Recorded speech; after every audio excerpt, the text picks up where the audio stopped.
तेजाजी का मेला हो और उसके अंदर किसी पार्टी विशेष की झंडियाँ बांटी जाए, ये चीज़ शोभा नहीं देती। इसको इतना बड़ा राजनीतिक मंच बना दिया है कि अगर किसी पार्टी के कोई नेता बोल देते हैं कि हम तेजाजी का दर्शन करने आएंगे, तो वहाँ पे धमकियाँ देनी शुरू कर देते हैं कि साहब अगर आप आए तो मेरे में आपने मजबूती का अंदाजा नहीं लगा पाए, आप मेरी मजबूती को जो अंडरमाइन कर रहे हैं, ये मैं आपको कहना चाहूँगी। दोस्तों हमारे साथ हैं ज्योति जी मिर्धा, जो कांग्रेस से भाजपा के अंदर आए थे और अब इनको बेखूबी नागौर विधानसभा के लिए भारतीय जनता पार्टी ने टिकट देकर बेखूबी जो है उम्मीदवार के तौर पे उतारा है। और ज्योति जी मिर्धा आज जो है दशहरा के दिन देव दर्शन के रूप में यहाँ पे टांकला गांव में कृष्णदास जी महाराज का भव्य मंदिर है, यहाँ पे दर्शन करके यहाँ जनसभा को संबोधित कर रहे थे। ज्योति जी, सबसे पहले तो आपको बहुत बहुत शुभकामनाएं। बहुत बहुत धन्यवाद। जिस हिसाब से सबसे पहले तो नागौर की जनता जो है, अगर हम विकास के मामले में कहें, नागौर जिला बहुत पीछे हैं बाकी जिलों को देखें राजस्थान के, तो आपका क्या प्लान रहेगा? देखिए, पहले तो प्लान ये रहेगा कि मजबूती हमारे पास आनी चाहिए। भारतीय जनता पार्टी की सरकार आएगी और हम विधायक बन करके आप लोगों की तरफ से अगर प्रतिनिधित्व करने के लिए विधानसभा में पहुंचेंगे, तो हमारी प्राथमिकता ये रहेगी कि नागौर का विकास हो सके। नागौर विधानसभा का नहीं, यहाँ से ज़्यादा विधायक जाएंगे तो पूरे ज़िले का विकास होगा। इसलिए मेरे सब लोगों से यही प्रार्थना रहेगी कि आगे 25 तारीख को चुनाव आएंगे नवंबर में, बड़े से बड़ी संख्या के अंदर वोट दें, भारतीय जनता पार्टी को जिताएं, पार्टी की मजबूत सरकार बनवाएं और उसके बाद में जो आप लोगों की डिमांड है या जो लोग विकास कार्य हैं, जो आपके कार्य हैं, उनको करवाने का पूरा प्रयास करेंगे। हम भी हमारी तरफ से जो समर्थन होगा उसके अंदर देने की हमारी प्राथमिकता रहेगी। एक जिस हिसाब से आप कांग्रेस में थे, उसके बाद में भाजपा में आए और भाजपा के बहुत सारे लोग प्रैक्टिस कर रहे थे कि भारतीय जनता पार्टी जो है विधायक का टिकट हमें दे और हम चुनाव लड़ेंगे, तो कहीं न कहीं उनके अंदर मनमुटाव जैसी भी बातें उभर के आएगी, उनको किस प्रकार आप साथ लेकर चलोगे?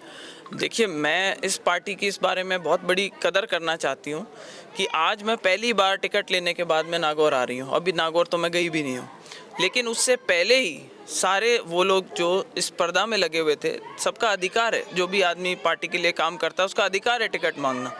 लेकिन जब एक बार टिकट की घोषणा हो जाती है पार्टी की ओर से, तो इस पार्टी के अंदर इतना डिसिप्लिन है कि मेरे आने से पहले ही ऑलरेडी एक मीटिंग करी जा चुकी है उन सभी लोगों को संतुष्ट करने के लिए, उनसे बातचीत करने के लिए।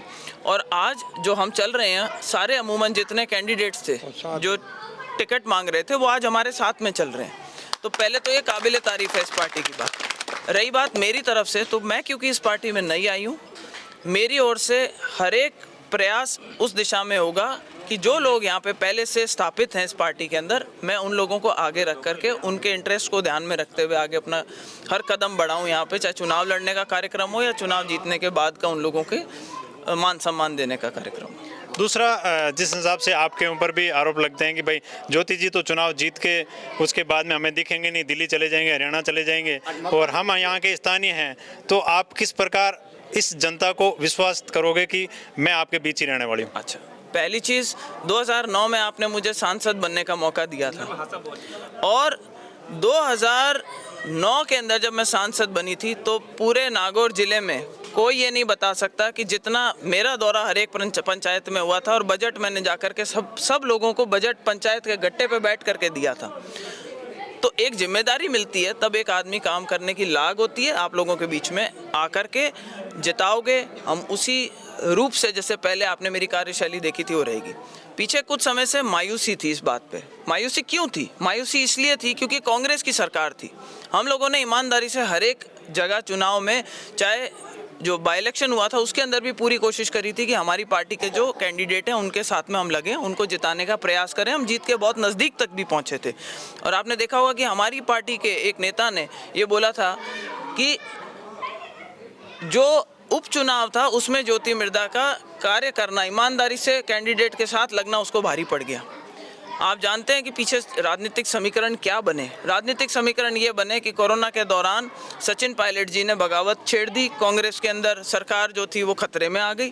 खतरे में आई तो यहाँ से जो हमारे सांसद बन करके गए थे, उन्होंने ये कह दिया मेरी पार्टी के जो 3 विधायक हैं वो कांग्रेस की सरकार की मदद करेंगे। उसके चलते कांग्रेस के नेताओं की और कांग्रेस के कार्यकर्ताओं की अनदेखी होने लगी। मेरा कांग्रेस को छोड़ करके बीजेपी में आने का सबसे मुख्य कारण ही यही है।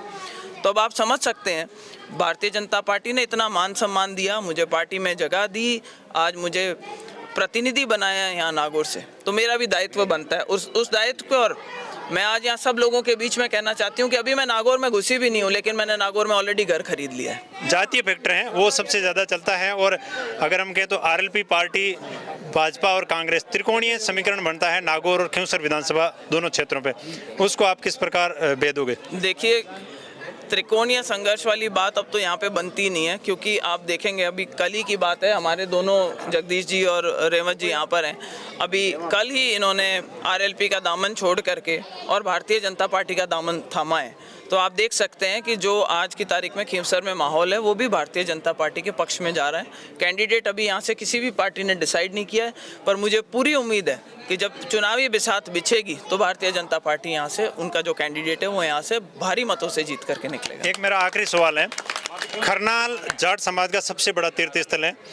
अगर दिल की और अंदर की आत्मा से सोचें तो खरनाल का जो मंच का भव्यपन होना चाहिए वो कहीं ना कहीं नहीं देखा जाता। बिल्कुल ठीक बात है। मैं सांसद थी और मुझे याद है कि हर बार यहाँ पे जब मेला भरता था और लोग आते थे तो बाहर से हमारे हर एक समाज के लोग आकर के यहाँ पर भाषण दिया करते थे। बहुत बढ़िया सभा होती थी, बहुत अलग अलग पार्टियों से समाज के नेता आते थे, समाज के बाहर के भी नेता आया करते थे। मुझे याद है एक बहुत ही भव्य कार्यक्रम यहाँ पे तब हुआ था जब सचिन पायलट जी मंत्री थे और उन्होंने तेजा जी का और देवनारायण भगवान का उस दिन डाक टिकट जारी किया था। लेकिन पीछे कुछ समय से खिंवसर की राजनीति में एक इस तरीके का मोड़ आया है जहाँ समाज के ही लोग जो हैं उन्होंने एक तरीके से उस मंच को कब्जाने की एक मुहिम सी छेड़ रखी है। उसको चलते देखेंगे आप कि वहाँ से जिस तरीके की भाषा का प्रयोग किया जाता है, तेजा जी का मेला हो और उसके अंदर तेजा जी की झंडियाँ बांटा जाए तो इस चीज़ का तो हम स्वागत करेंगे, लेकिन तेजा जी का मेला हो और उसके अंदर किसी पार्टी विशेष की झंडियाँ बांटी जाए, ये चीज़ शोभा नहीं देती। वही कारण है कि आज समाज के जितने दिग्गज हैं वो नागौर के खरनाल के जो तेजा मेला हुआ करता था उसके अंदर मंच के अंदर सम्मिलित नहीं होते। हमारी प्राथमिकता ये रहेगी कि वापस से जो खरनाल का मान सम्मान गौरव है उसको एक बार बढ़ाया जाए। इसको इतना बड़ा राजनीतिक मंच बना दिया है कि अगर किसी पार्टी के कोई नेता बोल देते हैं कि हम तेजा जी का दर्शन करने आएंगे तो वहाँ पे धमकियाँ देनी शुरू कर देते हैं कि साहब अगर आप आए तो पत्थर बहा देंगे, अगर आप आए तो मीटिंग नहीं करने देंगे। इस चीज़ से खरनाल का मान बढ़ता नहीं है, इस चीज़ से खरनाल का मान सम्मान, तेजा जी का जो मान सम्मान है वो कम होता है। तो इसी चीज़ को हम ठीक करते हुए हमारा ये प्रयास रहेगा कि वापस सभी समाजों को जोड़ सकें और खरनाल की जो तेजा जी की जो एक बहुत बड़ी एक जो विरासत है नागौर के अंदर, एक खिंवसर के अंदर, उसको वापस से उसी बड़े पेडेस्टल पे बिठाया जा सके जहाँ से जो कि वो आप बड़े पेडेस्टल पर बैठाने की बात करें, लेकिन कहीं ना कहीं मंदिर निर्माण का जो काम है चौटाला जी भी उसी चीज़ से गुजर रहे हैं। कई बार तो ये भी कवायद लगाई जा रही है, आज हमने जिस हिसाब से गाँव का दौरा किया तो लोग बोल रहे हैं कि चौटाला जी भी जिस हिसाब से उनको प्रताड़ित किया जा रहा है वो भी मंदिर निर्माण से हाथ खींच सकते हैं। तो ये दूसरा आपको एक एग्जाम्पल मिल रहा है कि कोई अगर आदमी कोई चीज़ बनाना चाह रहा है, करना चाह रहा है, कोई विकास का कार्य करना चाह रहा है, अगर किसी समाज के मंदिर के अंदर अगर वो अपना योगदान देना चाहते हैं। आज आपका यहाँ का मंदिर है, इसको टाकला के मंदिर को देखिए, यहाँ ये भव्य योगदान के साथ में इतना खूबसूरत मंदिर यहाँ पे बना है और ये आज हम सब यहाँ बैठ रहे हैं तो हम सबको खुशी मिलती है। तो मैं भी चाहूँगी कि किसी दिन तेजा महाराज का मंदिर बहुत मजबूती इतनी है कि आप चाहोगे तो भी आपको तकलीफें आ सकती हैं। मेरे में आपने मजबूती का अंदाजा नहीं लगा पाए, आप मेरी मजबूती को जो अंडरमाइन कर रहे हैं ये मैं आपको कहना चाहूँगी। वो तो वक्त बताएगा, बाकी है चुनौती आपके सामने।